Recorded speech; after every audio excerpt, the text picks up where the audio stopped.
Welcome back sa ating channel. Naging mainit nga no sa hindi umano sa mundo ng social media.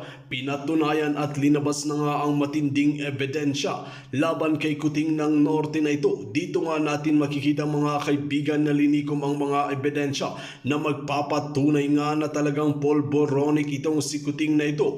Dito nga natin makikita mga kaibigan na talagang hindi na nga di umano tinatantanan si Kuting na ito dahil nga sa kanyang kabalbalan na ginagawa sa bansang Pilipinas at pambabastos at pandarambog kasama si Lisus Mags at si Tambalos Los na ito ay patuloy ang pangungulimbat nila ng kaban ng bayan. Tila nakakahiya nga ito, ngunit ito ang katotohanan na hindi nila pinaglilingkuran ang bansang Pilipinas na kung pag-aaralan natin ay kino-cover up nila ang kanilang konting ginagawa sa bansang Pilipinas. Ngunit kung titingnan natin ang nakarelease na budget ay halos bilyong-bilyon, ngunit kung i-audit ang kanilang ginawa ay wala pa sa milyon ang nagastos. Dito nga natin makikita mga kaibigan na talagang binibili nga lang ba talaga ito ng mga pulburon para maging bangag itong si Kuting na ito. Dito nga natin mapapatunayan mga kaibigan na talagang hindi na ito tatantanan hanggat hindi nga ito napaparusahan sa batas ng Pilipinas. Ang nakakalungkot mga kaibigan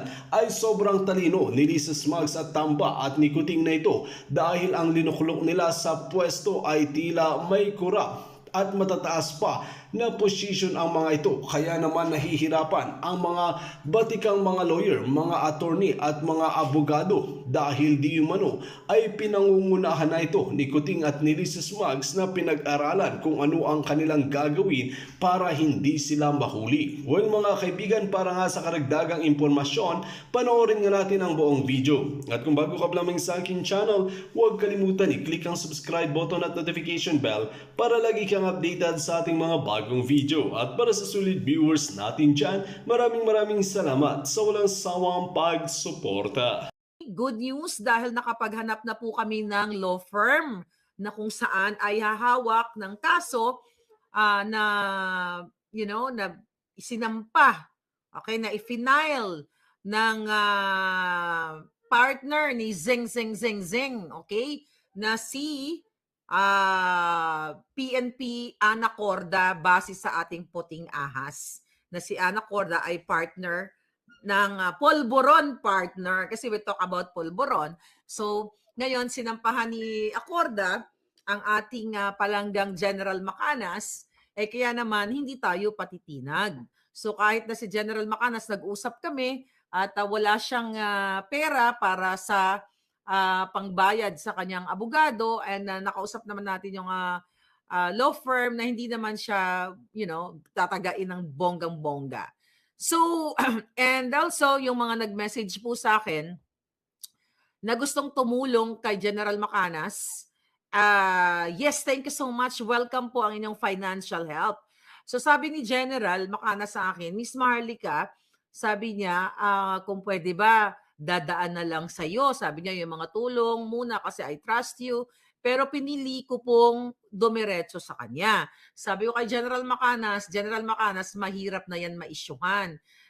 Mamaya nagmamagandang loob lang tayo, ako, tapos mabaliktad pa ang mga kwento kasi yan ang inaantay ng ni Lisa Smugs ng mga Alipores. Sabi ko, why don't you talk to your daughter na nasa Amerika at isi-zell natin sa kanya yung tulong at kayo na mag-usap at since naman we are supporting you, my group here in Los Angeles na tumutulong kami sa iyo, di ba? May mga balikbayan sa pinapadala. Hindi lang po ako yun. Marami kami dito na nagbibigay ng mga used clothing at kung ano-ano pa. No, sabi ko, kung may matira man, later on, di itulong mo na lang sa tribo mo. At least diretso po yung tulong sa inyo. At nag-agree naman kami doon, mga palangga. So sa lahat po na gustong tumulong, kay General Macanas, inaantay ko lang po yung mga nasa Amerika, isi-zell nyo na lang po sa kanyang anak.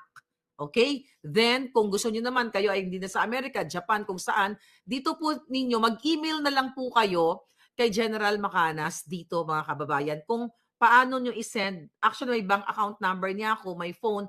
Kaya lang I realized na baka kuyugin siya ng mga demonyo, yung kanyang personal phone number.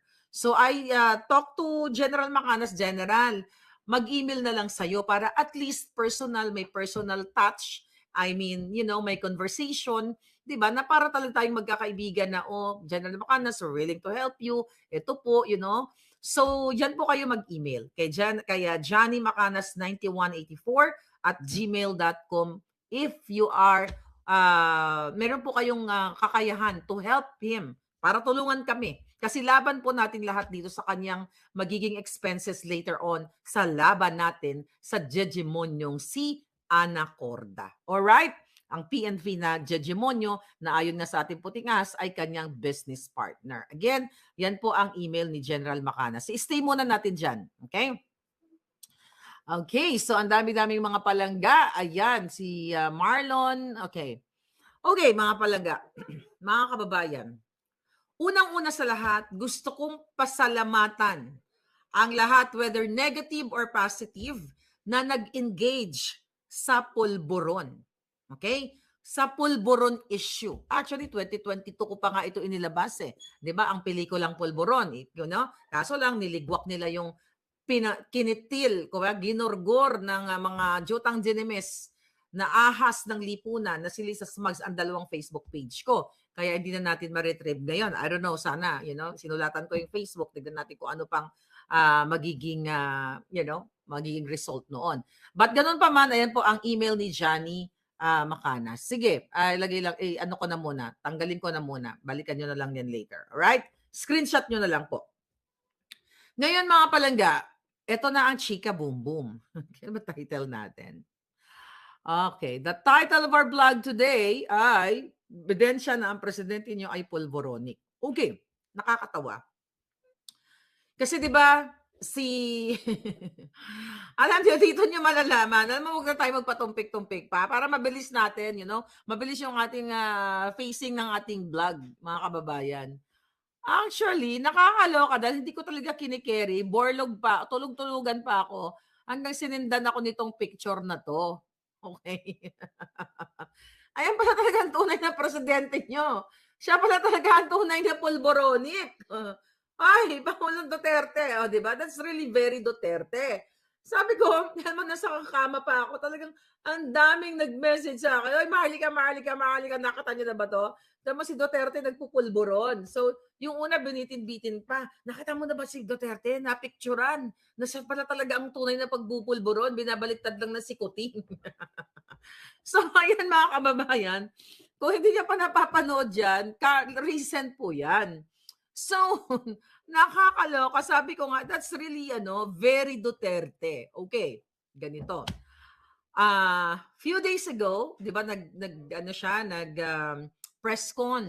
At isa doon sa mga katanungan ng reporter na kung anong masasabi niya sa pinapa-viral ko. Di ba, nabanggit ang name ko doon na sinasabi na si Marlica Vlogger, she talks about the pulburon video. Tapos anong sabi ni Duterte, wala man yung video na yan, di ba? Hindi sinabi ni Duterte na si Bongbong Marcos Jr. o si Ferdinand Marcos Jr. ay nagpupulburon. Wala sinabi si Duterte na free from pulburon si Kuting. Okay? So sinabi man yan, wala man yan ang video na yan. Diba? So ngayon, mga palangga, ano yung ibigyan natin ng diin? Okay, bigyan natin ng analysis o extract natin yung picture na yan. You know what? That's really a big statement. Diba? Kumbaga sa fashion statement. Diba? Yan ang kanyang pulburon statement. You know what? Sabi ni Arnen, komedyante talaga. Alam mo, tanga ka na lang. You know what? Kung hindi mo yan maintindihan, hi Remy Palangga, hindi mo maintindihan yan, si Inday daw, papakita natin si Inday mamaya. Kung hindi mo nilalaliman ang iyong pag-unawa sa mga pangyayari sa politika o mga bawat galaw nila, then you will not get it. But ako, di ba, from the start, I know that. Okay? Kaya nga nung nag-text si Roy ng bagong lipunan sa akin, sabi niya, Maharlika, kinukuyog ka, sinabi daw ni Duterte na wala naman daw video. Kaya ang sagot ko kay Roy, strategy. You know? And, gamitin niyo yung utak niyo. Do you think I'm not saying na kay Duterte ang video. Do you think kung hawak ni Duterte ang video ng pulburon, na sabihin niya na doon sa reporter na Ay, nasa akin man yan ang video na yan. Tapos ganun lang? Mag-i-end lang sa ganun yung conversation? Of course not. 'Di ba? Hindi talaga. Ngayon, basta natin ito nag-comment, mukhang maganda ito.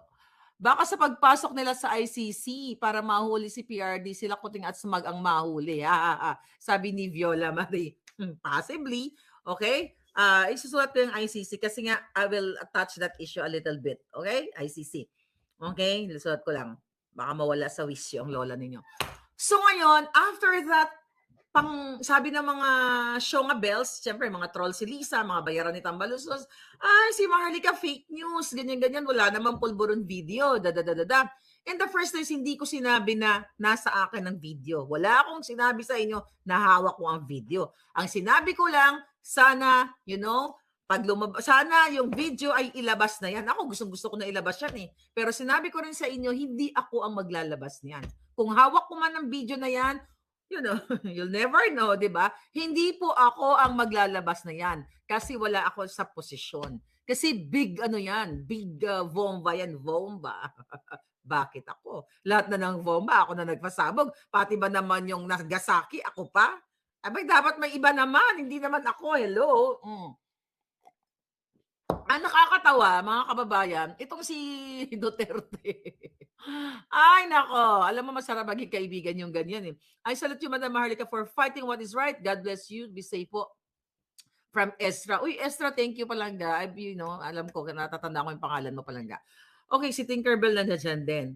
So, ano yan? Coincidence lang? Bigla lang bang sumubo ng pulburon si Duterte? Nang walang, something on his mind? 'Di ba? Wala, parang ay susubo ko tapos pinicturean siya. Actually, ang original post nan galing po 'yan sa kanyang wife na partner, common, law partner na si Hanilet. Okay? Doon sa kanya nag-start. So ngayon, mga kababayan, ang nakakaloka, actually hindi ko pa to nakita ko na to, kaya lang ang sabi ko, yung video ni Inday Sara na namigay siya ng pulburon. Kaya minsan kasi may mga video, mga palangga, okay, may mga, you look fresh, sabi ni Sara, nakaligo ako ngayon palangga. Ang sarap, hindi ako masyadong busy kasi minsan guray-guray ako mga palangga.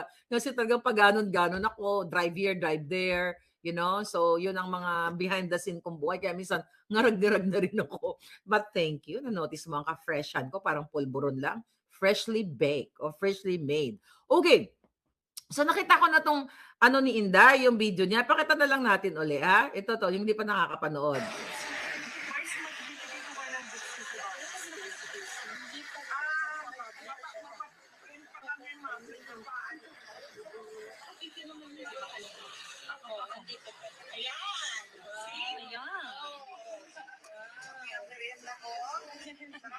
Hindi sa'yo na yan lahat. Araw-araw. Monday, Tuesday, Sunday. Isang linggo. Pag-ibig, pulburo. Okay? Sarap yan. Thank you po. Kainit lahat. Okay. Ano yan? Okay. After, last week pa yata yan, di ba? Last week Michael. Yan. Last week ko pa yan nakita. Pero kasi sabi ko nga sa'yo, lahat ng bagay may timing. Nung nakita ko yan, tsaka na lang yan, yung video ni Inday, darating din yan, masaswak din yan sa vlog natin. Kasi minsan, hindi ka basta-basta isisingit mo na lang yung mga bagay-bagay na out of tune ka, parang ganon. So this is the right time. Kasi nga nagpicture si Pangulong Duterte ng pulburon, tapos si Inday namigay. Ang statement niya dun sa bata, ang sabi niya, isa-isahin natin. Okay, isa-isahin natin. Ang sabi ni Inday, ayan, sa'yo na yung merienda ko. Sige, sabi niya, sa'yo na yan lahat, araw-araw. Monday, Tuesday, Wednesday, Thursday, Friday, Saturday. Sabi niya, and Sunday. Isang linggong pag-ibig sa pulburon. Tapos sabi niya, okay, ang sarap niyan. Sabi niya, gusto ko nga Sabi niya, ang sarap niyan. Sabi niya, gusto ko nga kainin lahat. Sabi niya, nakaka-addict. Okay? Ang sarap niyan, nakaka-addict. Gusto ko nga kainin lahat. Do you think Saan nanggagaling yung hugot ni Inday? Kung just mere pulburon lang, ang dami niyang pasakali. Ang dami pasakali ni Inday na masarap yan, nakaka-addict. It's really related dun sa sinasabi nating pulboronic video, di ba? Which is, ano ba favorite yung pulboron? Ako, favorite kong pulboron yung classic. Ube, di masyado, you know. But anyway, yung malay mo, mag-release tayo dito ng pulboron. Bibili ba kayo? Marunong ako gumawa ng pulboron.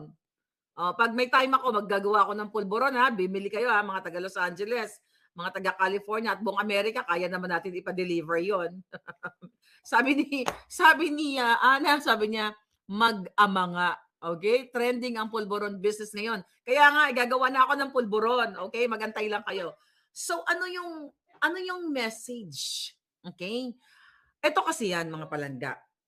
Itong mga pinakita kong video na, nagba-viral na pagbibigay ni Inday ng pulboron. Kung sabi ko nga, kung lalaliman ninyong pag-iisip ninyo, may mga pinanggagalingan ito. Di ba?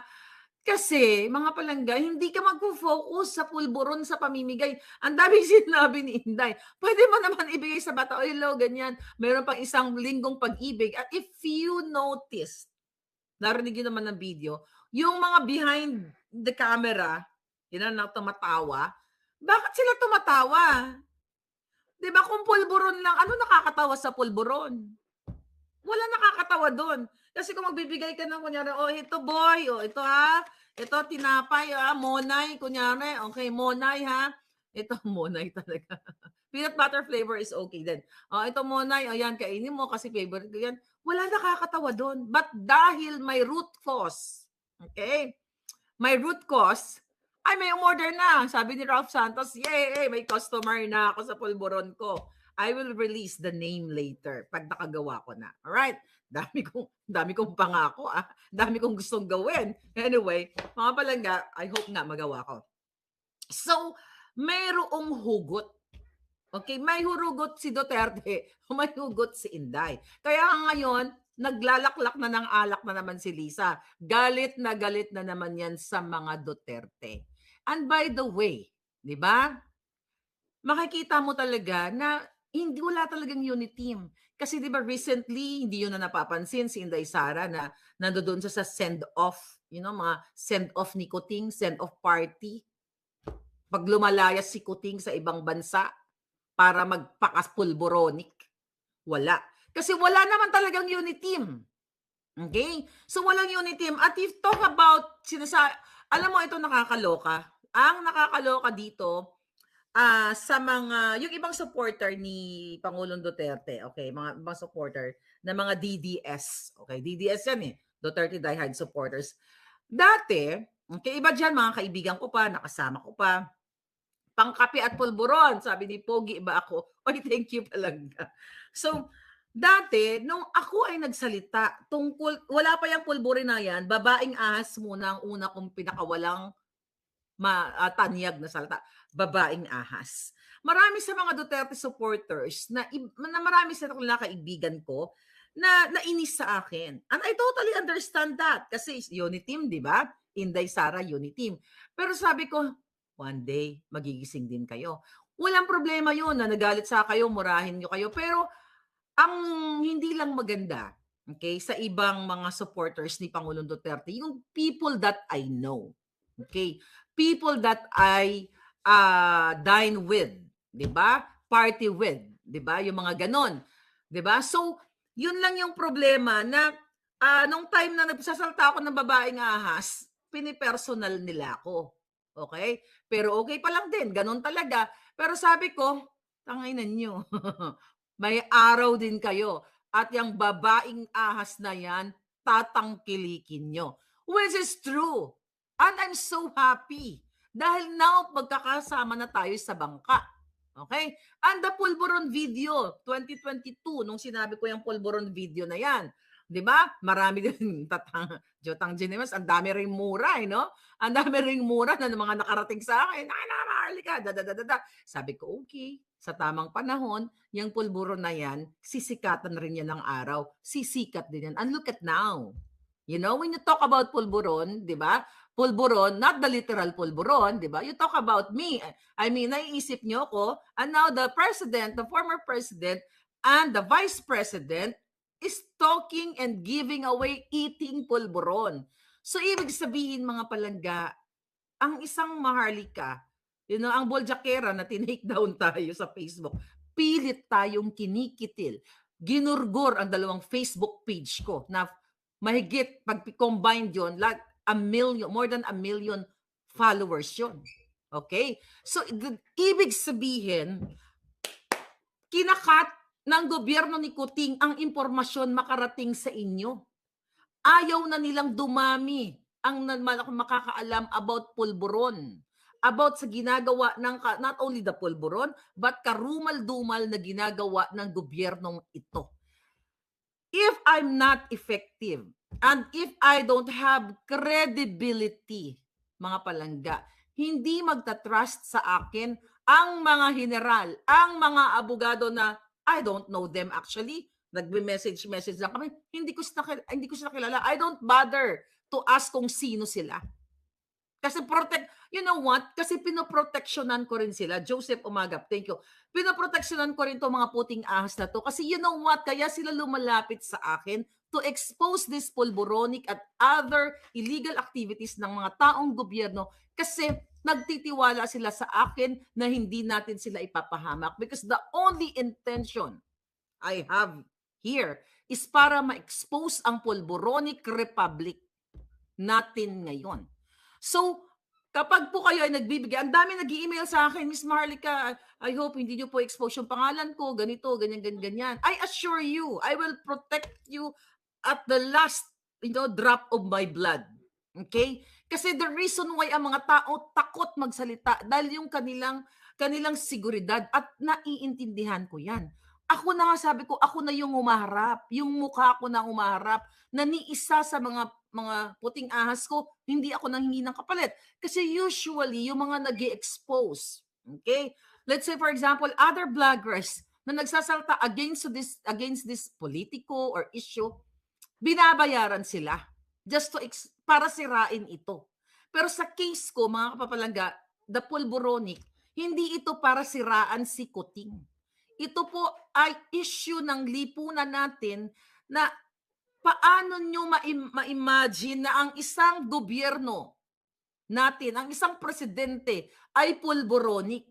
Tignan ninyo, kung si Maharlika ay nagsisinungaling, Kuting, napakadali mo lang sabihin sa taong bayan, I am the president of the Philippines, okay, and I am not pulburonic. Bakit ang hirap aminin sa isang tao, ng isang presidente na siya ay hindi nagpupulburon? Napakadali lang yan. Bakit ang hirap nila i-counter ang aking mga akusasyon o yung mga binabato kong issue coming from the puting ahas? Bakit? Instead of sagutin nila ng bonggang-bongga, pasinungalingan nila, kinitil nila yung Facebook page ko. 'Di ba? Imbis na lumaban sila head-on. Ano yung head-on? Kasuhan si Maharlika ng totoong kaso, hindi gawa-gawang kaso na katulad ng unang ginawa nila ni Lisa Smugs at ni Taberna against me about sa anak ni Taberna na never ever ko namang asinama sa laban, na wala akong libelous case na sinabi doon sa anak. So gumawa sila ng kwento. Itong sinasabi ko, kung ito ay hindi katotohanan, ito yung pinaka-libelous na pwede niyong ibato sa akin na yes, si Bongbong Marcos Jr. ayon sa aking puting ahas at ayon sa mga nakakita ng video ay humithit at bumuga at lumunok ng pulburon. Not this pulburon na kinain ni Pangulong Duterte. Hindi yan. Hindi yan pulburon na yan. Okay? Nakakaloka. So, ngayon imagine ninyo, Republic of Pulburon, sabi ni Pinay Transporter, lahat ng ibinato ko, kagabi yung ibinato ko na si Ana Corda, PNP chief, base sa ating impormasyon, ayon sa ating puting ahas, ay business partner ni Zeng, okay? Ni Zeng, Zeng, Zeng, Zeng. Okay? Para lang maano natin. Ni ZIAX, ZUAN, Zeng. Okay? Na nagpupulbur, o I mean, protector ng pulburon o nagluluto ng pulburon, the other pulburon that we are talking about, di ba? Ito ay mga libelous case. Ito ay nakakasira sa kanila. Okay? 'Di ba bakit si General Macanas na wala namang libelous, statement, bakit si General Macanas ang kanilang kinasuhan? Na nag-post ng ganito daw, nag-post na nagsabi daw si Macanas na si Browner at si Anacorda ay kinausap si Marcos Jr. na bumitiw na. 'Di ba? Walang binanggit si Macanas doon. Ito, I challenge you. 'Di ba? I challenge all of you. Congress, Senate, Pulboronic, Republic. Kung hindi totoo ang mga binanggit ko tungkol sa pagiging business partner ninyo, sa lahat ng mga binanggit ko, smuggler, pulburon, yung may mga pampadjarbog na yung mga pangalan na binanggit natin, Chandramani, Sayarot, Ma, at marami pang iba, bakit hindi itong hindi tinututukan ng Kongreso at ng Senado? Bakit ayaw nyo imbestigahan ang expose ng isang maharlika, okay, na ang gobyernong ito, si Kuting, si Lisa, ay tumatanggap ng bribe sa Okada. Na si Kuting, si Lisa, si Tambaluslos, si Altenco, sino pa ba yung mga kasama niya doon sa sa picture. Okay na, hawak ko at iba pang mga ebidensya. 'Di ba? Bakit hindi ito yung tutukan nila? 'Di ba? Bakit itong mga wala namang libelous statement, bakit ito yung ginigipit nila at hindi nila sinasagot yung issue? Well, what do you expect, mga palangga? Mismo ang Congress ay isang malaking sindikato. Yes, Congress and Senate ay isang malaking sindikato. Kaya wala nang maaasahan ang taong bayan. Bakit isang malaking sindikato? Isa sa mga expose ko last week ba or 2 weeks ago, patungkol dito sa People's Initiative, yung charter change na isinusulong nila na before mag-break ang sesyon noong December 14 sa Congress ay namigay ayon sa ating puting ahas na kongresista mismo to, 2 kongresista ang nagbigay ng impormasyon sa akin, mga kababayan, na namigay si Tambaluslos, si Martin Romualdez, buuin natin yung pangalan, baka tatakot ako sabihin pangalan ng buwaka ng inang duckling na yan. So, namigay ng 2 milyon kada isa. Okay? Kada isang kongresista. And also, isa sa mga ang tawag dito, pang-entice niya dito sa pang-entice niya sa mga kongresista ay ginagamit niya yung AIX, okay, yung Assistance to Individual in Crisis Situation, at yung MAIP, Medical Assistance to Indigent Patient, at yung TUPAD, Tulong Panghanap Buhay sa ating Disadvantaged and Displaced Workers under DOLE. So, total dun sa amount na ipamimigay ng Speaker of the House is 20 million each. Kaya nga sabi ko kagabi, 22 million total na pang-entice niya na para i-push ang bawat kongresista na mag-sign nitong People's Initiative na magkaroon ng charter change para what? Ma-maintain sa power? And by the way, when you say People's Initiative, it should be People's Initiative, not the tambalos-loses. Lahat ng mga tatambalos-los initiative sa Congress. And true enough, dahil I think kagabi nagsalita si Senator Amy Marcos diyan tungkol sa People's Initiative na yan, na hindi niya sinasang-ayunan at ang sinabi nga niya diyan, tignan ko lang, I think na-screenshot ko yung sinabi niya. Okay? Ito. Alright. Na sinasabi ni Senator Amy, bakit ang tapang-tapang nilang mag-alok? Sabi niya, hindi ko alam. Sabi niya, I clearly somebody na may talagang hawak niyan sa budget.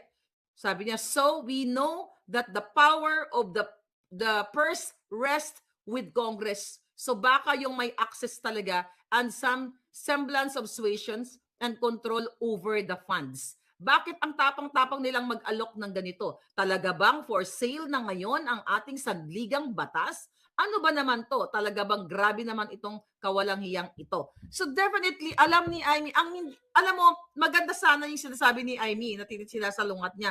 Pero ang hindi ko lang gusto ay hindi niya mapangalanan yung pinsan niyang hunghang.